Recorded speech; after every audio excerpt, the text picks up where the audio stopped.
Shri Sachchidananda Sadhguru Sainath Maharaj key జై. మనం ఇప్పుడు మాణిక్య ప్రభు చరిత్రలోకి వెళ్దాం. శ్రీ భక్త కార్యకల్పద్రుమ గురు సార్వభౌమ శ్రీమద్ రాజాధిరాజయోగి మహారాజా త్రిభువనానంద అద్వైత అభేద నిరుంజన నిర్గుణ నిరాలంబ పరిపూర్ణ సదోదిత సకల మత స్థాపిత శ్రీ సద్గురు మాణిక్ ప్రభు మహారాజ్ కీ జై.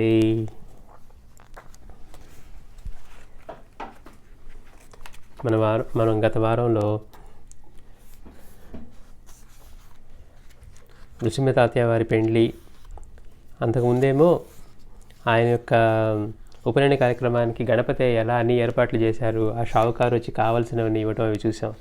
ఆ తర్వాత ప్రభువు యొక్క కీర్తి పెరిగిపోతూ ఉంటే కొంతమందికి ఆయన్ని ఎలా అయినా సరే అవమానపరచాలి అనేటువంటి అలాంటి దుర్బుద్ధితోటి ఆయన దగ్గరికి వెళ్ళి, ప్రభు మీ తమ్ముడికి పెళ్లి వయసు అయింది, మీరు పెళ్లి చేయాల్సింది సమయం వచ్చింది కదా అంటే ఆయన అన్నారట, మేము చాలా పేదవారో, పైగా కడు బీదవారో, మాకు ఎట్లాంటి ఆస్తి లేదు, పైగా నేనేమో ఫకీర్ని, నా తమ్ముడికి పిల్లని ఎవరు ఇస్తారన్నారట. ఇక అతను ఆ లక్ష్మణరావు అతను ఏం చేశాడు, వీళ్ళు ఎట్లాగో ఏం సమకూర్చుకోలేరులే, చూడండి ఎలా మోసపోతూ ఉంటారో అహంకారంతో అజ్ఞానంతో. అందరూ వచ్చి ఆయన నుంచి అంత మేలు పొందుతూ అందరూ ప్రాణాలు సైతం తిరిగిస్తూ ఉంటే అలాంటి వాళ్ళు ఒక 1000 రూపాయలు చేకూర్చుకోలేరా, అసలు రూపాయలు లెక్కే ఉందా ఆయనకి అని మీరు కనుక ఏర్పరచుకోగలిగితే నా చెల్లిని ఇచ్చి పెళ్లి చేస్తానంట. అలా అయితే అట్లాగే మాట రాసివ్వండి అని చెప్పి అడిగారట. ఇచ్చిన తర్వాత ఇక సమయం ఆసన్నమైనప్పుడు అట్లాగే కావలసినవన్నీ కూడా ఆయనకి వివాహ సమయానికి అన్నీ చేకూరాయి అన్నమాట. అన్నీ చేకూరిన తర్వాత ఇక తప్పనిసరి అయ్యి అతను ఇచ్చి పెళ్లి చేశారు. ఆ తర్వాత కొంతకాలానికి మళ్ళీ పాపం ఆవిడ కూడా చనిపోవడం జరిగింది. అంటే ప్రభు చెప్పారంటే ఈ కళ్యాణికి చెడు దినాలు వస్తూ ఉన్నాయని. ఆ తర్వాత దొంగలు పట్టడం, బాగా అక్కడ ఇళ్లలో దొంగలు పడి కన్నాలు వేసి, అంతేకాకుండా బాగా ఈ కలరా ప్రవేశించి ఎంతోమందిని పొట్టబెట్టుకుందనమాట. ఇవాళ మనకున్న పాండమిక్ లాగా ఆ రోజున కలరా ఇవన్నీ విస్తృతంగా ఉండేవి. ప్లేగ్ ఒకటి, కలరా ఒకటి. అట్లా కలరా వల్ల ఎంతోమంది చనిపోయారట. అట్లా ఈ ప్రభు యొక్క తమ్ముడైనటువంటి నృసింహ తాతయ్యకు కూడా అలా ఉంటే ఈ తల్లి వీళ్ళు కబురు చేసినప్పుడు ప్రభు వెళ్ళి ఆయనకి తీర్థం ఇచ్చారు. కానీ ఆయన భార్య మాత్రం వాళ్ళ అన్నగారింటి దగ్గర ఉండటం వల్ల ప్రభు యొక్క దర్శనం కాలేదు, తీర్థం లభించలేదు, ఆరోగ్యం చెడిపోయి ఆవిడ చనిపోయారని తెలుసుకున్నాం మనం. ఇట్లా ప్రభు యొక్క కీర్తి బాగా విశేషంగా వ్యాపిస్తూ ఉందన్నమాట. చిన్నపిల్లవాడిగా ఉన్నప్పుడు ఎట్లా ఆయనది రోజు రోజుకి పెరుగుతూ ఉందో ఆ కీర్తి, వేడాబావు, పిచ్చిబావు అని అట్లా అనుకుంటూ అట్లా ఆయన యొక్క మహత్యం తెలిసే కొద్దీ కూడా ఇంకా కీర్తి ఇట్లా విశేషంగా వ్యాపిస్తూ ఉంటే ఇక ప్రభువుని ఈ హిందువులే కాకుండా ఈ ముసల్మాన్లు వీళ్ళందరూ కూడా దర్శనం చేసుకుంటూ ఉండేవారు. ఇక ఈ ముసల్మాన్లతోటి ఈ చర్చల్లో అయితే ప్రభు యొక్క విశేషమైనటువంటి ఆయన పాండిత్యానికి అక్కడికి వచ్చే ఈ మౌల్వీలు, అంటే ఈ ముస్లిం మతస్థులో ఉండే ఈ మౌల్వీలు వీళ్ళందరూ ఆశ్చర్యపోయేవారట. మనం బాబా దగ్గర అలానే చూసాం. మాస్టర్ అంటారు, అక్కడికి వచ్చిన వాళ్ళు అసలు ఇంతగా ఇన్ని విషయాలు తెలియాలంటే ఈయన ఎంతకాలం ఎంతమంది గురువుల దగ్గర సేవ చేసి తెలుసుకొని ఉండాలనిపించేదట బాబా దగ్గరికి వచ్చేసరికి. అంటే ఎక్కడెక్కడి నుంచో అరబ్ దేశాల నుంచి అక్కడి నుంచి వచ్చి మరి ఇట్లా బాబా దగ్గర వాళ్ళకున్న సమస్యల్ని లేకపోతే వాళ్ళకి తెలియని విషయాన్ని తెలుసుకుంటూ ఉండేవారు. అట్లాగే మాణిక్య ప్రభు దగ్గర కూడా ఈ ముసల్మాన్లు వీళ్ళందరూ కూడా ఆ మౌల్వీలు, మత ప్రవక్తలు, మత పెద్దలు వాళ్ళందరూ వచ్చి ఆయనతో మాట్లాడుతూ ఉన్నప్పుడు ఆయన యొక్క పాండిత్యాన్ని, అందులో మరి ప్రభు ఏమి చదువుకున్నట్టుగా మనకి తెలీదు, స్కూల్కే వెళ్ళాల, కానీ అన్నింటికీ ఆధారమైన వాడు, అన్నింటికీ నిలవైన వాడు ఆయనకి ఎవరు నేర్పాలి? అట్లా ఆయన యొక్క ఈ పాండిత్యాన్ని చూసి వాళ్ళందరూ కూడా ఎంతో ఆశ్చర్యంతో ఆనందంతో ఉండారట. అయితే ఒక ముసల్మానికి మాత్రం ఎట్లయినా సరే ఈతని మీద ఈయన చూపించే ప్రజ్ఞ పట్ల ద్వేషం కలిగింది. అంటే ఇంత ఎట్లా తెలుసు ఈయనకి, ఇంత పాండిత్యం ఎలా సాధ్యం? చూస్తానికేమో చిన్నవాడు, అసలు మరి మా మతంలో విషయాలు ఈయనకి ఎట్లా తెలుసు అనేటువంటి దాంతో కొంతమందికి ఏమో ఎంతో గొప్ప అభిమానం అయితే కొంతమందికి అలా ద్వేషం కలిగింది. ఒకతనికి మాత్రం బాగా తీవ్రంగా ద్వేషం కలిగి ఎలాగైనా సరే ఈయన మంత్రప్రయోగం చేసి చంపేయాలనుకున్నారట. చూడండి, అంటే అహంకారం, అజ్ఞానం ఏ స్థాయికి తీసుకువెళ్తాయి అంటే పక్కన వాళ్ళ యొక్క గొప్పతనాన్ని కూడా స్వీకరించలేని అంతవరకు ఉంటుంది. అందుకని ఎట్లయినా సరే మంత్రప్రయోగం చేసి చంపాలనుకున్నారట ప్రభువుని. ఇతను వెళ్ళి ఆ విషయాన్ని వాళ్ళ మత వాళ్ళతో చెప్తే వాళ్ళెవరు ఒప్పుకోలే. అంటే ఎంతోమంది ఆయన్ని గొప్పగా గౌరవిస్తూ ఉన్నారు, వాళ్ళ మతస్థులు కూడా. ఎవరు ఒప్పుకోపోయినా కానీ ఇతను మాత్రం వాళ్ళ మాట వినకుండా మంత్రప్రయోగం చేశాడట.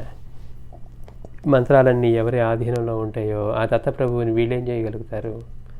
అందుకని ఆ చేసిన వాడే ఒక్కసారిగా ఈ అగ్నిహోత్రంలో పడినటువంటి మిడత వలె కొట్టుకొని వస్తూ ఉన్నాడంట. అంటే వాడు చేసిన మంత్రప్రయోగం విఘటించి వాడికే తీవ్రమైన అనారోగ్యం కలిగి ఇక చచ్చిపోవడానికి సిద్ధంగా ఉన్నాడంట.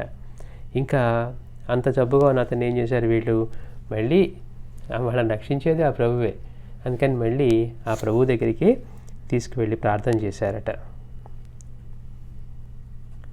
చేసి ఎవరు వీళ్ళన్న తీసుకువెళ్ళి అతని తమ్ముడు చేసినటువంటి ఘోరపాతకాన్ని క్షమించి వాడిని రక్షించమని కోరుకున్నారట. అప్పుడు ప్రభువు ఏమన్నారు, ఆయనకేం కోపం ఉంటుంది, నువ్వు చేసిన పనంతా నిజంగా అందరి ముందు ఒప్పుకుంటే ఆయన నిన్ను క్షమిస్తాను అన్నారట.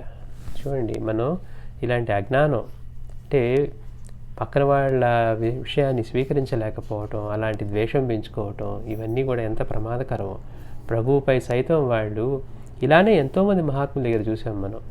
అట్లానే ఇటువంటి మంత్రప్రయోగాలు ఎంతోమంది మీద చేస్తే అవన్నీ విఘటించాయి. అంటే వాళ్ళందరూ మంత్రాలన్నీ వాళ్ళ ఆధీనంలో ఉంటాయి, అంతే తప్పించి మంత్రాలు ఏవి వాళ్ళని చేసేవిగా ఉండవు. అందుకని ఇతను తర్వాత ఇక ప్రాణభిక్ష కోసం తను చేసిన తప్పును ఒప్పుకొని అందరి ముందు నిజాన్ని చెప్పి ప్రభువుని క్షమాభిక్ష వేడుకున్న తర్వాత ప్రభువు అతనికి ప్రాణభిక్ష పెట్టారనమాట.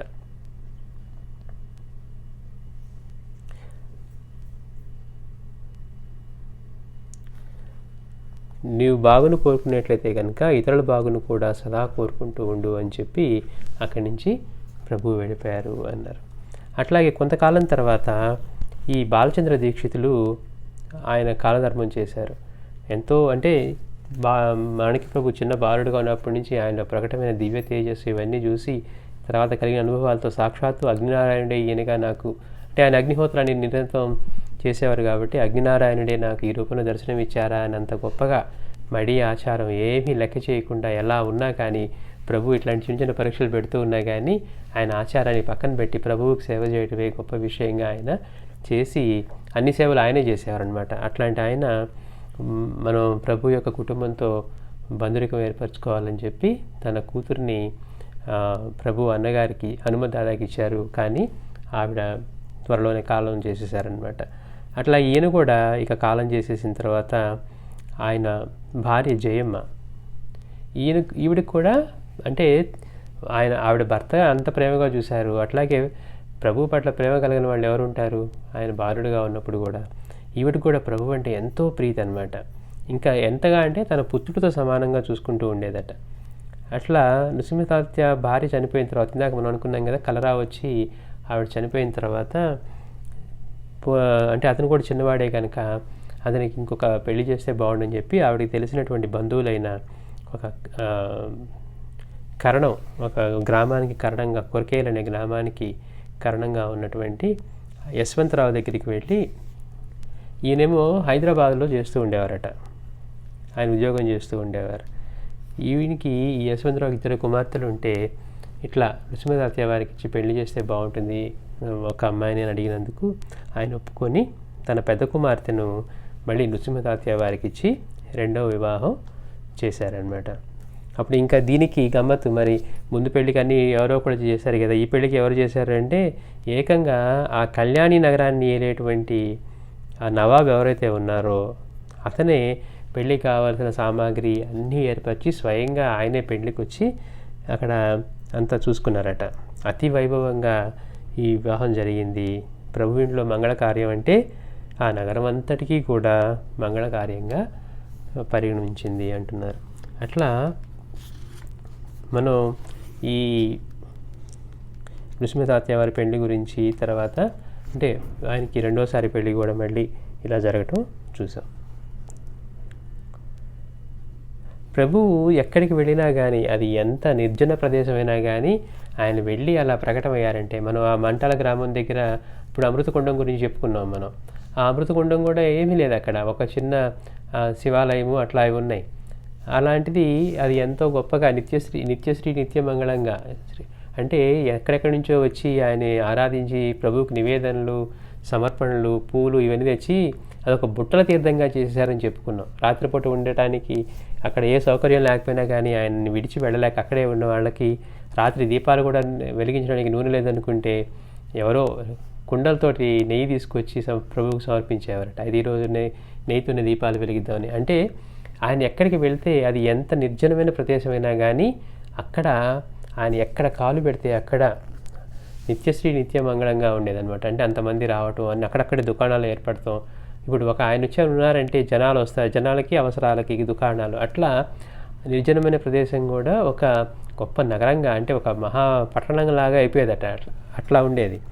అట్లాగే ప్రభు ఎక్కడ కాలు పెట్టినా కానీ, ఎక్కడ మకాన్ చేసినా కానీ ఇట్లానే వేలకు వేల జనాలు వస్తూ ఉండేవారు. ఆయన ఏం చేసేవారు, హఠాత్తుగా మళ్ళీ ఆ స్థలంలో అదృశ్యం అవటం, మళ్ళీ కొన్ని రోజులు కనపడటం. మొదట వీళ్ళందరికీ ఇబ్బందిగా ఉండేది. మిత్రులతో ఆడుకునేటప్పుడు అరణ్యంలోకి వెళ్ళినప్పుడు అలానే జరిగిందని గమనించాం. ప్రభు ఆడుతూ ఉండేవారు, చెట్టుకు కట్టేసినా కానీ అట్లానే మాయమైపోయేవారు, మళ్ళీ 2 రోజులు అది కనపడేవారు. అట్లానే వీళ్ళందరికీ మొదట్లో అది ఇబ్బందిగా ఉండేది కానీ కష్టంగా, కానీ కాలక్రమేణా వాళ్ళకి అలవాటు పడ్డారు. ఒక రోజున ఈ చాలకాపురంలో ఈ గ్రామంలో ఇంకో విశేషం జరిగింది. అదేంటంటే ఈ చాలకాపురం అనేది ఎక్కడుంది, కళ్యాణి నగరానికి 12 మైళ్ళ దూరంలో ఉంది. ప్రభు యొక్క జన్మస్థానం ఈ కళ్యాణి నగరానికి 12 మైళ్ళ దూరంలో. కొద్ది దూరంలోనేమో మనం అమృతకుండము, మంటల గ్రామం గురించి చెప్పుకున్నాం గత వారం. ఇది 12 మైళ్ళ దూరంలో ఉందట. ఇది మహారాష్ట్ర రాజ్యంలోని అన్ని గ్రామాల్లో వల్లనే ఇక్కడ కూడా ఒక మారుతి దేవాలయం ఉండేది. అంటే మనం షిరిడీలో ఈ మారుతి ఆలయాలు, ఖండోబా ఆలయాలు ఇవన్నీ కూడా గ్రామ దేవతల ఆలయాల్లాగా, లేకపోతే ప్రతి గ్రామానికి మూలంగా ఒక స్టార్టింగ్లోనే ఈ ఆలయాలు ఉండేవన్నమాట. అట్లాగే ఇక్కడ కూడా, అంటే ఇది మనం ఈ కళ్యాణి నగరం అనేది అటు మహారాష్ట్రకి ఇటు బోర్డర్ అని చెప్పుకున్నాం కదా. అందుకని ఈ 3 రాష్ట్రాలకి మాణిక్య ప్రభు యొక్క మాణిక్య నగర్ కూడా ఇటు ఆంధ్ర బోర్డరు, అటు కర్ణాటక బోర్డరు, ఇటు మహారాష్ట్ర బోర్డర్ అనమాట. అందుకని అక్కడ 3 రకాల భాషల వాళ్ళు ఉంటారు. అట్లా ఇక్కడ ఒక మారుతి ఆలయం ఉంది. ఈ దేవాలయం ఎట్లా ఉందంటే గ్రామానికి బాగా వెలుపలు ఉండటం వల్ల, పైగా అక్కడ అది మహారణ్యంలో ఉండేదట. ఈ అరణ్యంలో క్రూరమృగాలు ఇవన్నీ జంతువులు ఉండటం వల్ల ఆ వచ్చే పూజారి కూడా హడావిడిగా వచ్చి ఆ పూజ చేసి మళ్ళీ వెళ్ళిపోయేవాడు అనమాట. అంటే అంత ఇదిగా ఉండేది, నిర్జనంగా ఉండేది. పైగా మారుతి విగ్రహం ఎలా ఉండేదట, చూస్తానికి భయం గొల్పేదిగా, రౌద్రంగా ఉండేదట. అంటే అట్లాంటి మందిరం అక్కడ ఈ విగ్రహం మారుతి బాగా ఉగ్రంగా, చూస్తానికి భయం గొల్పేదిగా ఉండేదట. అందువల్ల ఈ పూజారులు కూడా మారుతి పూజను పెందలకండే ముగించుకొని ప్రొద్దు ఉండగానే ఇంట్లోకి వెళ్ళిపోయేవారట. ఈ దేవుడి దర్శనార్థం వచ్చే వాళ్ళందరూ కూడా అదే ప్రకారం, అంటే పొద్దుగూకు ముందే వచ్చేయటం, త్వరగా దర్శనం చేసుకొని వెళ్ళిపోవటం లాంటిది. ఎవ్వరూ కూడా రాత్రిపూట అక్కడ ఉండేవారు కాదు. ఒకరోజు యథాప్రకారం పూజారి వచ్చేటప్పటికి ఒక 25 సంవత్సరాల వయసున్న ఒక వ్యక్తి ఆ గుడి మండపంలో ఒక మూల గుర్రు పెట్టి నిద్రపోతూ ఉన్నాడట. చూడండి, అంటే అక్కడ ఎవరు ఉండరు కదా రాత్రిపూట.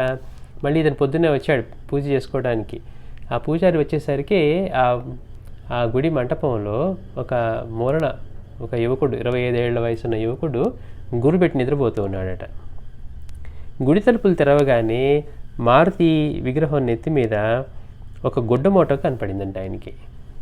చాలా అసలు లోపలికి వెళ్ళటానికే భయపడతారు, పూజారే భయపడుతూ చేస్తాడు అన్నట్టుగా ఉంటుందంట విగ్రహం. అంటే మారుతి అంత రౌద్రంగా ఉంటారంట అక్కడ, చూస్తానికి భయం గొల్పెట్టిగా. సరే లోపలికి వచ్చాడు, చూస్తే అక్కడ ఎవరో మండపంలో నిద్రపోయి గురువు పెడుతూ నిద్రపోతూ ఉన్నాడు. సరే లోపలికి వెళ్ళి గుడి తలుపు దిగానే మారుతి విగ్రహం మీద ఒక మూట పెట్టుందట. ఆ మూట, ఇదేంటి మారుతి విగ్రహం మీద మూట ఎవరు పెట్టారు అని చెప్పి ఆ మూట విప్పి చూస్తే అందులో ఏమున్నాయట, కొన్ని వస్త్రాలు, ఆ వస్త్రాలతో పాటు కాలి జోళ్ళు ఉన్నాయట. అంటే కాలికి ధరించే ఈ చెప్పులు ఇవన్నీ ఆ మూటలో ఉన్నాయంట. ఒక్కసారిగా అక్కడ మారుతి ఎంత రౌద్రం ఉన్నాడో కానీ పూజారికి మాత్రం అంత కోపం వచ్చేసి మారుతి నెత్తి మీద ఎవరు ఈ మూట పెట్టింది, అందులో ఈ పాత వస్త్రాలు, ఆ వస్త్రాలతో పాటు కాలు జోళ్ళు ఉన్నాయని చెప్పి అతను ఇంకా ఈ మందిరంలో కనపడింది ఆ ఒక్క వ్యక్తి నిద్రపోతూ ఉన్న వ్యక్తే కదా, అందుకని అతని దగ్గరికి వెళ్ళి తక్షణమే ఆయన్ని లేపి, నీవే నా మారుతి నెత్తి మీద మూట పెట్టింది అని అడిగాడట. అడిగితే ఆయన ఏం చెప్పారు అమాయకంగా, ఈ ప్రాంతంలో బాగా దొంగల భయం ఉందని చెప్పడం వల్ల నేను ఈ మూటను మారుతికి ఇచ్చి దీన్ని కాపలాగా వేయవలసిందని చెప్పాను అని అన్నారట. చూడండి గమ్మత్. మారుతి విగ్రహానికి ఎవరు పెట్టారు నెత్తి మీద అంటే, ఇక్కడ బాగా దొంగల భయం ఉందని తెలిసింది, అందుకని ఈ మూట తీసుకెళ్ళి మారుతికి ఇచ్చి దీన్ని కాపలాగా వేయవలసిందని చెప్పాను అని. ఇంకా అనేసరికి ఇతనికి ఇంకాస్త కోపం వచ్చింది. దేవుడికి ఎందుకు చెప్తే ఆయన తీసుకెళ్ళి ఆయన నెత్తి మీద ఎందుకు పెట్టుకుంటాడు అని కోపం వచ్చి అక్కడ ఒక కర్ర తీసుకొని ఇతని ఈ యువకుడిని కొట్టసాగాడు అనమాట. యువకుడిని కొట్టగానే ఎప్పుడైతే ఆ కర్రతో దెబ్బలు పడ్డాయో మరుక్షణం ఈయన ఒంటి మీద పడాల్సిన దెబ్బలు మారుతి విగ్రహం మీద కనపడుతున్నాయట. చూడండి గమ్మత్తు. అంటే అణువణువు నిండి ఉన్నవాడు, సర్వదేవతా స్వరూపుడు, అట్లా దత్తమూర్తి మనం చెప్పుకుంటున్నాం. సాయిలో మనకి ప్రకటమైనవన్నీ కూడా ఆయన అవతారాలన్నింటిలో కూడా ఎన్నో జరిగాయి. ఇక్కడ ఇతన్ని కొడుతున్నానంటే స్వామి పట్ల అట్లా చేసి ఆయన నెత్తి మీద ఈ వస్త్రాలు తర్వాత ఈ కాలుజోళ్ళున్న మూట పెట్టాడన్న కోపంతో ఇతను కొడుతూ ఉంటే అతను ఎవరో తెలియదు కదా, ఎవరో అనుకుంటున్నారు. అతనికి మాణిక్య ప్రభు తెలియదు అనమాట. అందుకని కొడుతూ ఉంటే ఆ పడే దెబ్బలన్నీ కూడా మారుతి ఒంటి మీద కనపడుతూ ఉన్నాయి. అక్కడ ఆయన విగ్రహం వణుకుతూ కనపడిందట. ఇతనికి ఆశ్చర్యం వేసింది. ఇంతలోనే మారుతి మెడలో ఉన్నటువంటి ఆ పూలమాల అంతేకాకుండా వచ్చి ఈ యువకుడి మెడలో మాల కనపడిందట. అంటే ఇతను ఎక్కడో బయట ఉన్నాడు, కొడుతూ ఉన్నాడు, కానీ మారుతిలో మెడలో ఉన్నటువంటి మాల కాస్త వచ్చి ఇతని మెడలో కనపడిందట. ఇక పూజారి ఆశ్చర్యపోయాడు. ఒక పక్క నుంచి ఇతని మీద ఒక దెబ్బ పడుతూ ఉంటే దెబ్బలు కనపడలేదు, విగ్రహం మీద కనపడుతూ ఉన్నాయి. ఆయన మాల వచ్చి ఈయన మెడలో పడింది అంటే ఈయన ఒకటే అని అనేసరికి ఈయన కాస్త ఆశ్చర్యపోయాడు. ఈ అద్భుత వార్త అంతా కూడా ఇంకా గ్రామం అంతా తెలిసిపోయి వేల మంది వచ్చి ఆయన దర్శనం చేసుకున్నారు. అప్పుడు తెలిసిందట ఈ నూతన వ్యక్తి సాక్షాత్తు, అంటే ఇతనికి పూజారికి తెలియదు, ఈ వచ్చినటువంటి వ్యక్తి సాక్షాత్తు మాణిక్య ప్రభువుల వారు అని తెలుసుకొని ఇక అందరూ ఆయన క్షమాపణ కోరుకొని, అంటే తెలియక చేశాడు కదా తప్పు, అందుకని అపరాధాన్ని క్షమించమని ప్రభువుని వేడారు. ఇట్లా వేల మంది ప్రభువు దర్శనార్థం, అంటే ఒక అట్లా విషయం తెలిసేసరికి వాళ్ళందరూ వచ్చి ప్రభు యొక్క దర్శనం చేసుకున్నారు. మళ్ళీ అక్కడ కూడా అది ఊరి బయట ఉన్న మందిరం కాస్త మళ్ళీ ఒక మహాపట్టణం లాగా అయిపోయింది అనమాట. అంతమంది జనాలు రావటం ఆయన దర్శనం కోసం అక్కడికి వచ్చి ఇంకా మళ్ళీ మామూలే. అక్కడ కూడా దుకాణాలు ఇవన్నీ తెరిచి ఆ నిర్మానుష్యమైన ప్రదేశం కాస్త ఒక మహాపట్టణంగా విలసిల్లింది. ఇట్లా హైదరాబాద్ నుండి రాజే రాయరాయన్ గారు అనే ఒక ప్రభు వారికి అనేక కానుకలు పంపించారట. కానుకలు పంపించి తీసుకొని వచ్చి వెళ్ళిపోతూ ప్రభు నాకు బిడ్డలు కలగలేదు, మీరు అనుగ్రహించవలసింది అని ఆయన ప్రభువును కోరుకుంటే ప్రభు ఆయన సేవకు సంతోషించి ఒక భస్మపు వండిచ్చారట ప్రసాదంగా. ఆయన తీసుకొని హైదరాబాద్కి వెళ్ళిపోయారు. కొద్ది కాలానికే వాళ్ళకి బిడ్డ కలిగితే ఒక కొడుకు పుట్టాడనమాట. వెంటనే ఒక భటుడిని పంపించి ప్రభువుకి వార్త తెలియజేయవలసింది అని ఆయన సంతోషాన్ని ప్రభువుతో పంచుకుంటే ప్రభువు అతనికి ఏ పేరు పెట్టాలో కూడా చెప్పి పంపించారనమాట. అతని పేరు శంకర్రావు రాజు అనే పేరు పెట్టమని, అంటే ఇతని కొడుక్కి ఆ పేరు పెట్టమని చెప్పి ప్రభువు నిర్ణయించి పంపించారట. ఇప్పటికి కూడా ఆ వంశంలోని వాళ్ళందరూ కూడా ప్రభు యొక్క భక్తిపరాయణులే.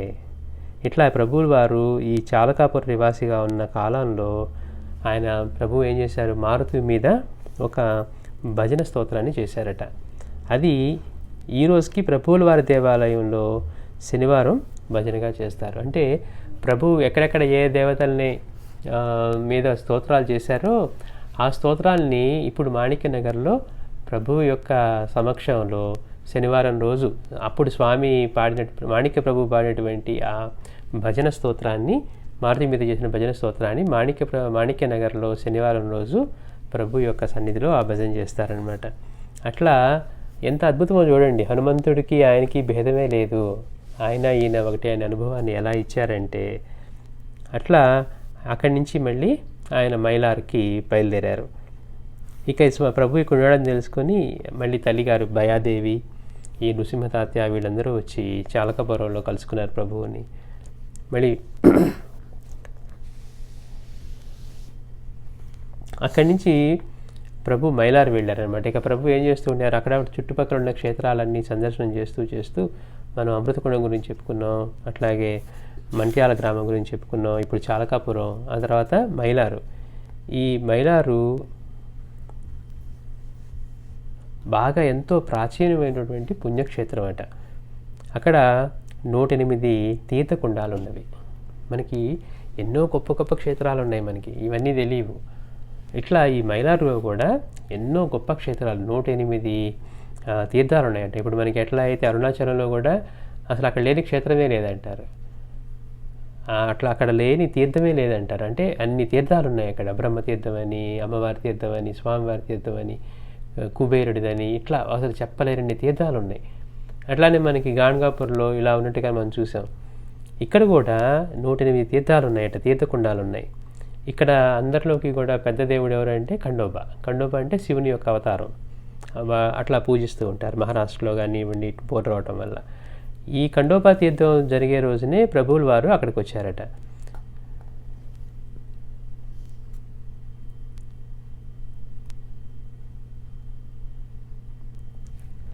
ఇప్పుడు ఆ మైలారంతా కూడా అంతటి ప్రసిద్ధమైన పుణ్యక్షేత్రం కాస్త మనం ఇందాక అనుకున్నట్టుగా అప్పుడు ఉన్నటువంటి ఈ వ్యాధుల వలన, ప్లేగు, తర్వాత కలరా, వీటి వల్ల అవన్నీ ఇప్పుడు నిర్మానుష్యం అయిపోయాయట. అంటే ఆ రోజుల్లో వచ్చినటువంటి కలరా ఊర్లోనే జనాల్ని అలా పొట్టను పెట్టుకునేది అనమాట. అట్లా ఇప్పుడు అది అంతా కూడా శిథిలం అయిపోయింది. దానికి కారణం ఏంటంటే మలేరియా జ్వరం అనే చెప్పుకుంటూ ఉంటారు.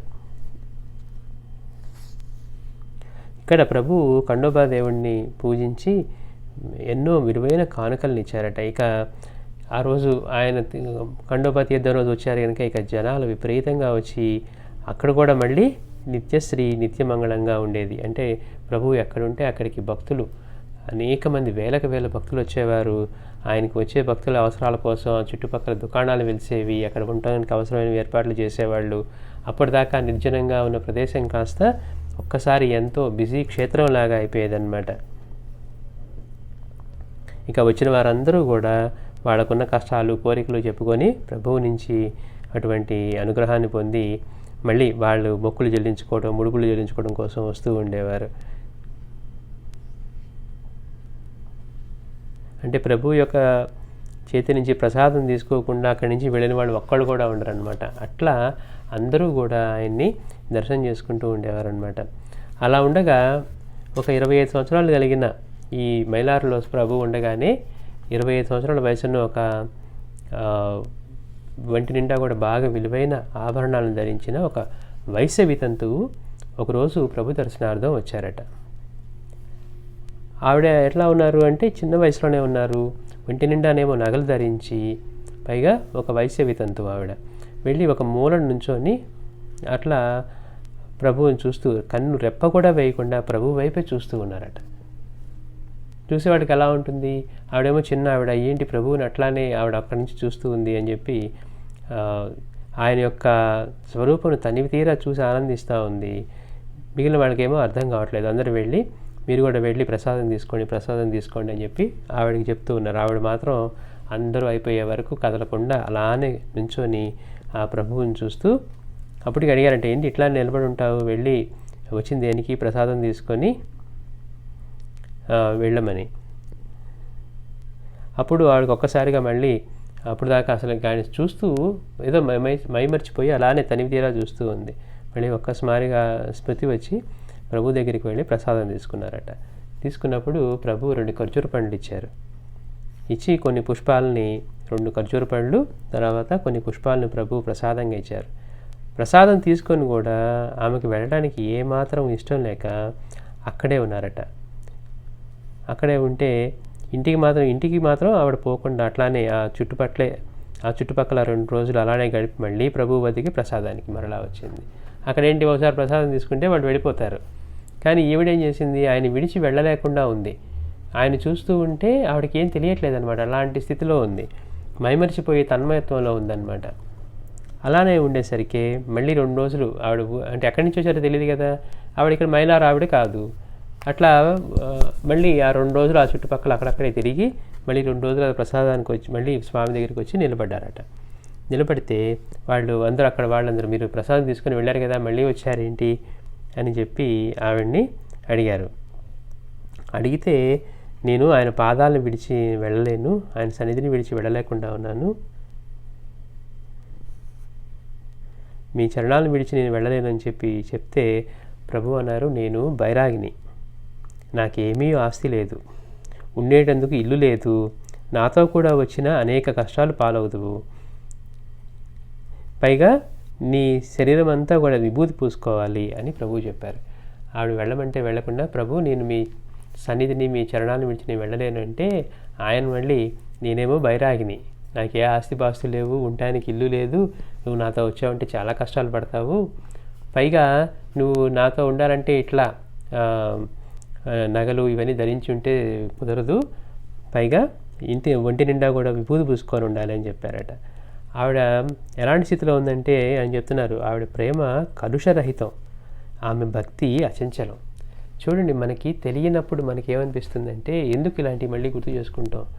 ఆయన సన్నిధిలోకి, ఒక మహాత్ముడి సన్నిధిలోకి వెళ్తే తప్పితే అప్పుడుండే మానసిక స్థితి అనుభవం కాదు. కానీ మనం ఎన్ని చెప్పుకున్నా మనమే అనుకుంటాం, అబ్బా మనకు అందుబాటులో ఉంటే మనకున్న కష్టాన్ని చెప్పుకొని కష్టం తీర్చేసుకుందాం అనుకుంటాం. కానీ అక్కడికి వెళ్ళిన తర్వాత ఆయన సన్నిధిలో కష్టం అనే విషయం కూడా గుర్తురాని స్థితిలో ఉంటుందన్నమాట మనస్సు. మనకి మహాత్ముల యొక్క సాన్నిధ్యాన్ని ఎందుకు కోరుకుంటాం అంటే వాడు మనకి అందుబాటులో ఉంటే కష్టాలు కోరికలు తీర్చుకోవడం తేలిగ్గా ఉంటుంది కదా అనుకుంటాం. కానీ వాస్తవానికి అసలు అక్కడ దాన్ని అనుభవిస్తే కష్టాలు గుర్తురావు, కోరికలు గుర్తురావు. వాళ్ళ సన్నిధిలో ఉండటమే, ఆ పవిత్రమైన సన్నిధిలో ఉండటమే మహద్భాగ్యం అన్నమాట. అంటే మన జీవితంలో ఊహించలేనటువంటి ఆనంద స్థితి, ఏమీ కోరలేని స్థితి, ఏమీ కోరనక్కర్లేని స్థితిలో ఉండేట్టుగా సాధ్యమవుతుందన్నమాట. అందుకని ఇవన్నీ చెప్పినా కానీ మిగిలినవన్నీ ఆవిడకి తృణప్రాయంగా తోచాయి. ఏవైనా సరే నాకు ఆయన సన్నిధి కావాలంటే ఆవిడ మనసు అలాంటి పరివర్తన చెంది ఉంది, ఏదో అనుభవం పొంది ఉందన్నమాట. అందుకని మిగిలిన వాళ్ళు తీసుకొని వెళ్ళిపోతున్నా కానీ ఆయన చరణాలని సన్నిధిని విడిచి వెళ్ళలేక వెంకమ్మ మాత్రం అట్లానే ఆ సన్నిధిలోనే ఉంది. అందుకే అంటున్నారు, ఆవిడ ప్రేమ కలుషరహితం, ఆమె భక్తి అచంచలం. ప్రభువు యొక్క పవిత్ర చరణాల ముందర తక్కిన యావత్ ప్రపంచము తృణపాయాలని అనిపించాయట. అంటే మనం ఇప్పుడు కష్టాల్లో ఉన్నాం, కోరికలు ఉన్నాం కాబట్టి మనకి అవి తీర్చుకోవడానికి అనిపిస్తుంది. కానీ కొంచెం స్థాయి చిక్కి అలా కనుక ఉంటే, అబ్బా అలాంటి సన్నిధి దొరికితే జీవితాన్ని చరితార్థం చేసుకొని ఆయన యొక్క అనుగ్రహంతో మనం బాగుపడిపోతాం కదా అనిపించేట్టుగా ఉంటుందన్నమాట. అట్లా ఎన్ని కష్టాలైనా సరే ఓర్చుకోవడానికి ఆవిడ సిద్ధపడి ప్రభు యొక్క పాద సన్నిధిని వదిలి వెళ్ళలేనని తను చెప్పారట. అయిన తర్వాత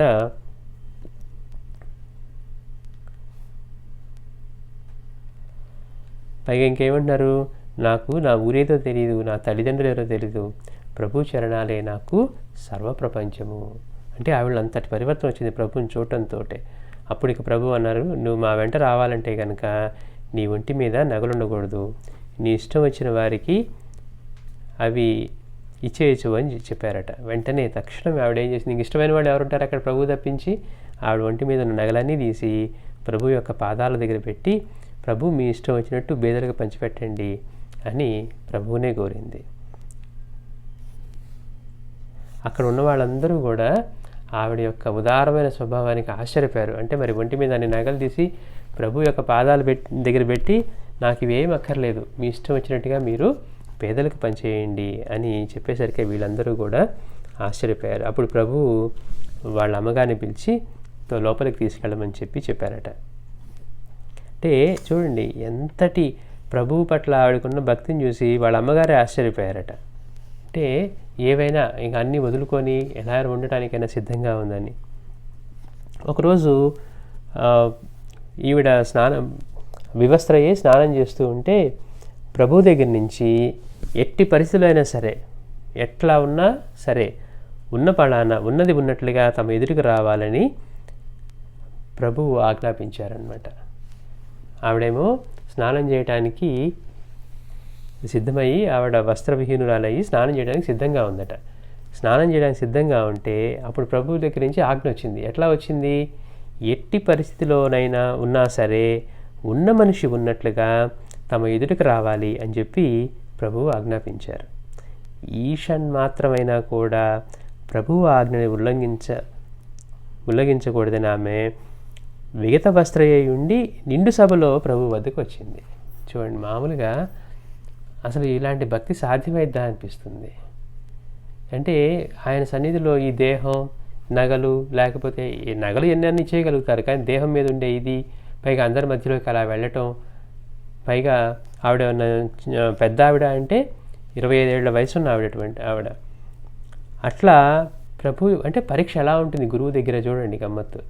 బాబా దగ్గరికి వచ్చాక మేకని నరకు అంటే నేను బ్రాహ్మణుడి బాబా, నేను సద్బ్రాహ్మణుడిని, మీకు తెలియదా, నేను ఎట్లా నరుకుతానని తప్పించుకున్నాడు ఒకడు.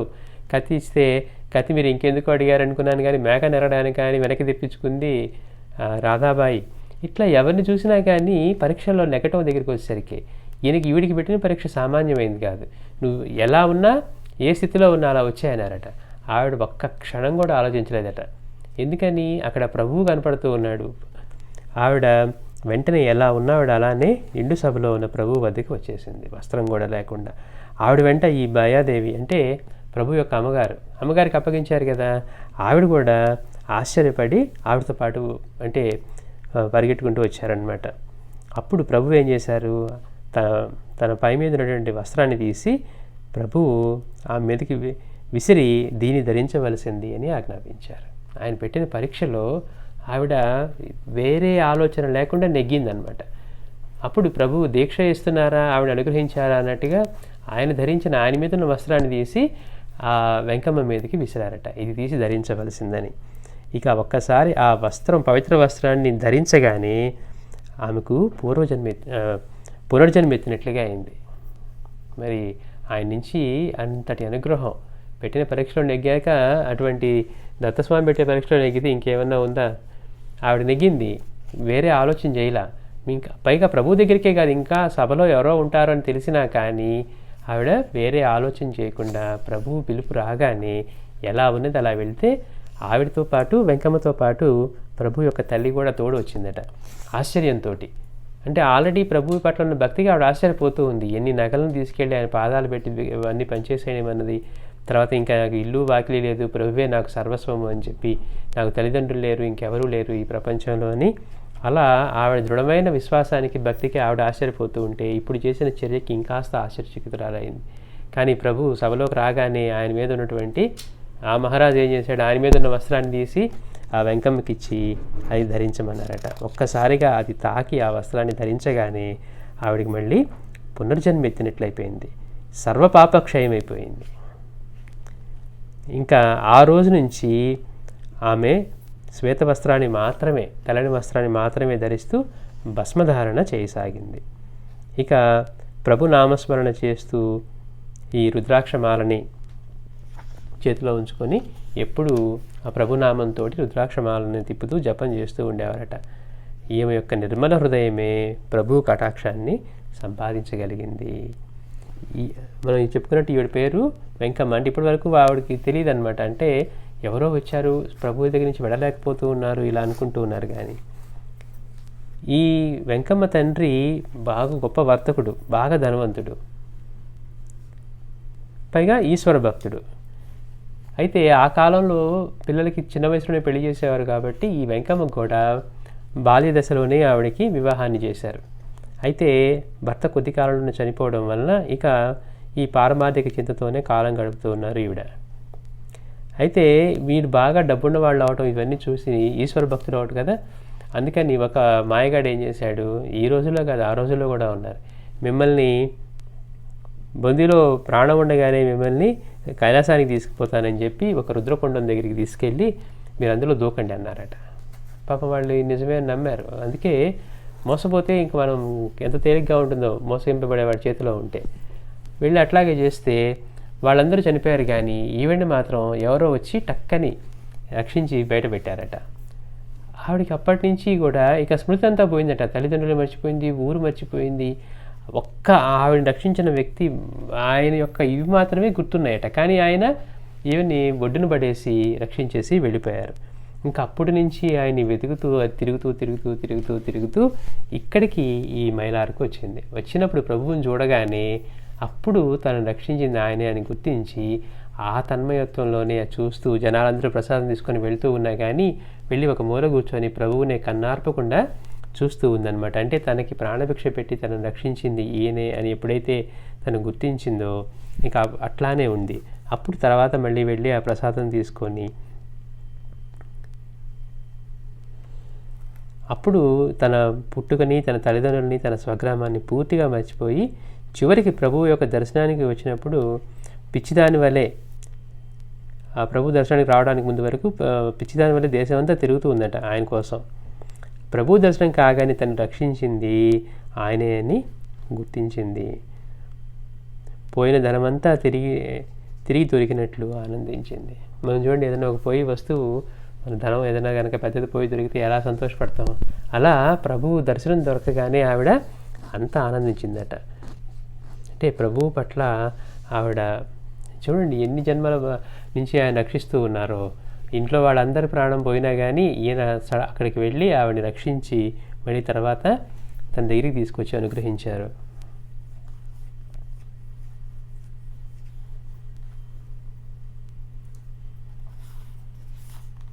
అయితే ప్రభు ఆ తర్వాత నుంచి బాగా ఈవిడ యోగాభ్యాసం చేసి అడవుల్లో ఉంటూ 1 సంవత్సరం పాటు అట్లా యోగాభ్యాసం ఇవి చేసి యోగ సమాధిలో ఉండేవారట. అంటే ఎంత గొప్ప స్థితికి తీసుకువెళ్ళారు అంటే ఈవిడ్ని వెంకమ్మని ప్రభు అంటే సద్గురువు పట్ల భక్తి కనుక ఉండి సర్వసమర్పణ చేసుకుంటే ఏ స్థితికి తీసుకువెళ్తారు. బాబా అన్నారు, నాసితే నీకు ఇస్తాను అన్నట్టుగా ఆవిడకి కూడా మాణిక్య ప్రభు ఎంతో గొప్ప యోగ స్థితికి తీసుకువెళ్ళారనమాట. అట్లాగే ప్రభు ఈ మైనార్లో ఉన్నప్పుడు ఈ ఖండోబా దేవుడి మీద చేసినటువంటి కీర్తనలు వీటన్నిటినీ ఈరోజు ప్రభు సమాధి వద్ద ఆదివారం రోజు చేస్తారు. శనివారం ఏమో మారుతి భజనలని, ఆదివారం ఏమో ఖండోబా మీద మన ప్రభు రాసి పాడినటువంటి భజనల్ని ఇప్పుడు ప్రభు యొక్క సన్నిధిలో ప్రభు సమాధి మందిరంలో ఆదివారం రోజు అవి చేస్తారనమాట. అక్కడే ఈ మైనార్లోనే ఇప్పుడు ఇంకొక కుండాన్ని త్రవ్వి దానికి మాణిక్య కుండమని ప్రజలు పేరు పెట్టారు. అంటే ఎట్లయితే అక్కడ 108 తీర్థకుండాలు నేను చెప్పుకున్నామో అదే ప్రదేశంలో ఇంకొకటి తయారు చేసి దానికి మాణిక్య కుండం అని పేరు పెట్టారు. అంటే ప్రభు అక్కడికి వెళ్ళి అలా ఉండటం వల్ల.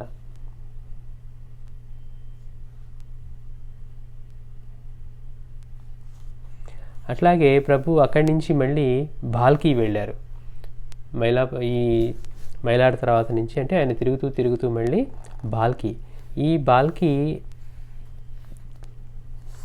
నిజాం సర్కారు సైన్యాధిపతులతో ఒకడైన ఈ చంద్రసేన జాదవ్ అనే పేరు గల మరాఠీ రాజుకి ఇచ్చినటువంటి జాగీర్కి ముఖ్య పట్టణం బాల్కి. ఇది అక్కడ ఉండేదన్నమాట. ఈ గ్రామంలో ఏంటి విశేషం అంటే ఒక శంకర దేవాలయం ఉండేదట. అప్పుడు బాల్కి వెళ్ళినప్పుడు మాణిక్య ప్రభువుల వారు ఆ శంకర దేవాలయంలో మకాం వేశారు. ఆ దేవాలయంలో ఉన్న పూజారి ఈ అరుణయప్ప అనే అతను ఈ పూజారి బ్రాహ్మణునికి పాపం ఉబ్బు రోగం వచ్చి తను బతకనని తీవ్రమైన బాధ భరించలేక త్వరలోనే ప్రాణాలను తీసుకోమని చెప్పి రోజు భగవంతుని ప్రార్థిస్తూ ఉన్నాడట.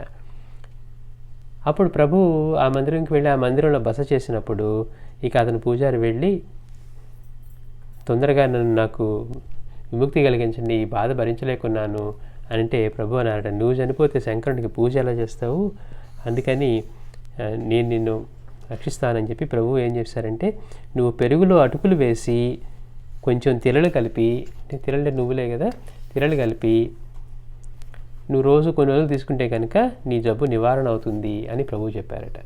చూడండి, ఆయన ఎన్నో మందులు వేసుకున్నాడు, ఎంతో చేస్తూ ఉన్నా కానీ ఆయనకి ఆ ఉబ్బు రోగం తగ్గల. చివరికి ఈ ఉబ్బు రోగం తగ్గేటట్టుగా లేదు, నేను భరించలేకుండా ఉన్నానని చెప్పి రోజు భగవంతుడిని నన్ను తీసుకువెళ్ళిపోవని ప్రార్థన చేస్తున్నట్టు, నేను భరించలేనని.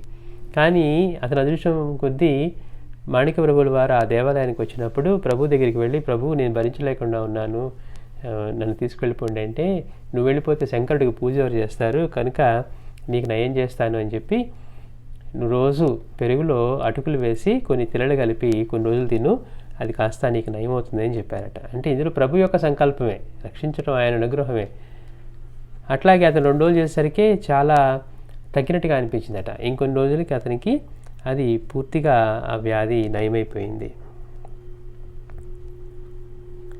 అప్పుడు అతను ఇంకా ఈ ప్రభు మీరు మీ సింహాసనాన్ని గాదీని ఇక్కడ స్థాపించాలి, ప్రజలందరూ వచ్చి మిమ్మల్ని దర్శనం చేసుకోవాలని ఆయన కోరటం వల్ల అక్కడ ఎంతోమంది ఇంకా అలానే ప్రభు అట్లానే చేశారనమాట. అంటే దత్తగాది అంటారు. ప్రభు వెళ్ళి అలా సింహాసనాన్ని అధిష్ఠించడం, అక్కడ ఒక గాదిని స్థాపించి, ఇక ఆ గ్రామంలో ఉన్నవాళ్ళు, గొప్ప గొప్ప రెవెన్యూ ఆఫీసర్లు వీళ్ళందరూ కూడా ఎంతోమంది ప్రభు యొక్క శిష్యకోటిలో గణమైపోయారు. ఒకరోజు ఇంకో అద్భుతం జరిగింది. అదేంటి, ఒక బ్రాహ్మణుడు తన భార్యతో కలిసి ఒక 5 సంవత్సరాల పిల్లవాడిని కూడా తీసుకొని మాణిక్య నగర్కి బయలుదేరాడనమాట. అంటే ప్రభు యొక్క దర్శనం చేసుకోవాలని చెప్పి ఈ కళ్యాణి నగరానికి, అంటే అక్కడ ప్రభు అక్కడ ఉన్నారనుకొని కళ్యాణి నగరానికి బయలుదేరారు. బయలుదేరితే వాళ్ళు దారి మధ్యలో ఈ బాల్కీ వచ్చింది. కానీ అప్పటికి వాళ్ళకి 2 రోజుల నుంచి ప్రయాణం చేస్తూ ఉండి వాళ్ళకి ఏ ఆహారం దొరకపోవటం వల్ల వాళ్ళు ఉపవాసం ఉంటూ ఉన్నారు. పైగా ఆ పిల్లవాడికి అతనికి కూడా పొంగు వచ్చిందట. వచ్చి అతను తీవ్రంగా బాధపడుతూ, సరే వీళ్ళు కొంచెం విశ్రాంతి తీసుకొని ఏమైనా తిని బయలుదేరదామని చెప్పి ఆ చెరువు గట్టున ఆగేసరికి కొద్దిసేపటికే ఆ పిల్లవాడు కాస్త మరణించాడనమాట. ఇక వీళ్ళు పాపం తట్టుకోలేక వీళ్ళు సోదపై పడిపోయారు. ఈ విషయం తెలిసి దీన్ని గమనించినటువంటి ఒక శిష్యుడు మాణిక్య ప్రభు దగ్గరికి వెళ్ళి, ప్రభు ఇట్లా తమ దర్శనార్థమే వస్తూ వీళ్ళు ఇట్లా దారిలో ఉన్నారు, ఆ పిల్లవాడి కాస్త చనిపోయాడని చెప్పారట. అనగానే ప్రభు ఒక్కసారిగా బయలుదేరి ఇక్కడికి వచ్చి, వాళ్ళకి తెలియదు మాణిక్య ప్రభు ఎలా ఉంటారో కూడా. షిరిడీలో సాయి ఉన్నారు అనుకొని వెళ్తున్నాం అనుకోండి, మనకి సాయి ఎలా ఉంటారో తెలియకపోతే ఆయన వచ్చి మన ఎదురు నుంచి మనకేం తెలుస్తుంది? అట్లా మాణిక్య ప్రభు వీళ్ళ కోసమే ఆయన బయలుదేరి వచ్చారనమాట. వచ్చి అక్కడ ఆ పడిపోయినటువంటి ఆ బిడ్డ మీద తమ అమృత హస్తాన్ని నుంచి ఒక్కసారిగా అతన్ని ఆ స్పర్శతోటి అతన్ని అనుగ్రహించగానే అతను కాస్త మళ్ళీ ప్రాణం పోయినవాడు కాస్త లేచి కూర్చున్నాడట. ఇక వాళ్ళ సంతోషానికి ఇక మనం చెప్పలేం. చూడండి, అసలు ఊహించుకోండి, అట్లా చనిపోయిన బిడ్డ మళ్ళీ బ్రతికాడంటే వాళ్ళ సంతోషానికి అవధులు లేవు. వాళ్ళు ఆశ్చర్యపోయారు. కానీ వచ్చి తమకి మళ్ళీ ఆ పిల్లవాడికి ప్రాణభిక్ష పెట్టింది మాణిక్య ప్రభువే అని ఆ తల్లిదండ్రులకు కూడా తెలియదు. ప్రభు ఏం చేశారు, వెళ్ళి తన శిష్యులను ఒక 4 పిలిచి, మీరు గ్రామంలోకి వెళ్ళి భిక్ష తీసుకొని రండి అని పంపించారట. పంపించగానే ఒక్కసారిగా వాళ్ళు భిక్షకు వెళ్ళి వచ్చి 2 జోలల నిండుగా మధుకరం ఎత్తి మొత్తం తీసుకొని వచ్చిన తర్వాత అప్పటికి ఈ వార్త పాకిపోయింది. వేలకు వేల మంది వచ్చేసారు. వచ్చినప్పుడు ప్రభు ఒక్కసారిగా మళ్ళీ ఆ జోల్లోకి చూసి అందరికీ ప్రసాదం పెట్టండి అన్నారట. వాడు వెళ్ళి భిక్ష చేసుకొచ్చిన జోలులో నుంచి వీళ్ళకి వచ్చినటువంటి కొన్ని వేల మందికి అదే, అంటే ఆయనే అన్నపూర్ణేశ్వరుడు. ఒక్కసారి ఆయన దృష్టి పడిందంటే అది ఎంతమందికైనా సరిపోతుందన్నమాట. మనం పూర్ణానంద స్వామి నీళ్ళలో చెప్పుకున్నాం. ఒక గిన్నె, ఒక కప్పు రైస్ వండే దానిలో ఒక ఉడికే గిన్నెలో వండితే ఎంతమంది వచ్చినా కానీ వండిన తర్వాత మళ్ళీ వండిన వాడికి కూడా సరిపోయేదట. అంటే వాళ్ళ దృష్టితోటే ఆ పాత్ర అక్షయం అయిపోతుందన్నమాట. అట్లా వీళ్ళు వెళ్ళి తీసుకొచ్చినటువంటిది ఆ భిక్ష తీసుకొని వస్తే గ్రామంలోకి వెళ్ళి దాంతో ప్రభు అట్లా వేల కొద్దీ వచ్చిన జనాలకి ఆ ప్రసాదాన్ని పంచినా కానీ అందరికీ సమృద్ధిగా సరిపోయింది.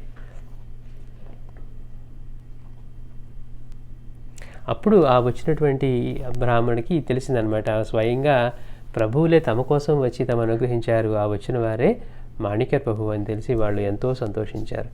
అట్లాగా చనిపోయిన వాడిని బ్రతికించడం, అదే సమయంలో ఆ జోలిలో తీసుకొచ్చిన ప్రసాదాన్ని సమృద్ధిగా కొన్ని వేల మందికి జనాలు పంచిపెట్టారు. ఇంక ఇదంతా కూడా ప్రభు యొక్క కీర్తి, ఈ మహత్యం అంతా కూడా దేశమంతటా కూడా వ్యాపించిపోతూ ఉండటం వల్ల వేల కొద్ది మళ్ళీ జనాలు ప్రభు దర్శనార్థం ఈ బాల్కీ గ్రామానికి వస్తూ ఉండేవారు.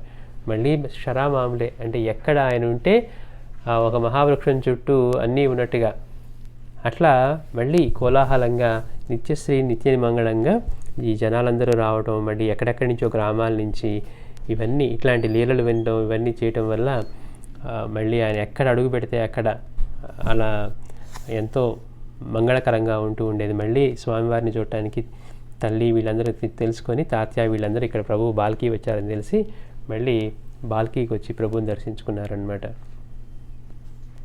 ఇక్కడ ఈ గ్రామ సమీపంలోనే ఉండే అరణ్యంలో మనం ఇందాక చెప్పుకున్నట్టు వెంకమ్మ 1 సంవత్సరం పాటు సాధన చేస్తూ యోగ సమాధిలో ఉన్నారట. చూడండి, అక్కడే ఉండి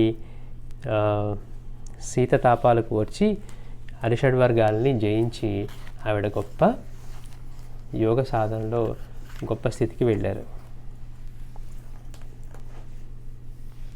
మళ్ళీ స్వామివారి మాణిక్యప్రభు వారి లీలలు మళ్ళీ వచ్చే వారం తెలుసుకుందాం. శ్రీ సచ్చిదానంద సద్గురు సాయినాథ్ మహారాజ్ కీ జై. శ్రీ భక్త కార్యకల్పద్రమ గురు సార్వభౌమ శ్రీమద్ రాజాధిరాజ యోగి మహారాజ త్రిభువనానంద ద్వైత భేద నిరంజన నిర్గుణ నిరాలంబ పరిపూర్ణ సదోదిత సకల మత స్థాపిత శ్రీ సద్గురు మాణిక్ ప్రభు మహారాజ్ కీ జై.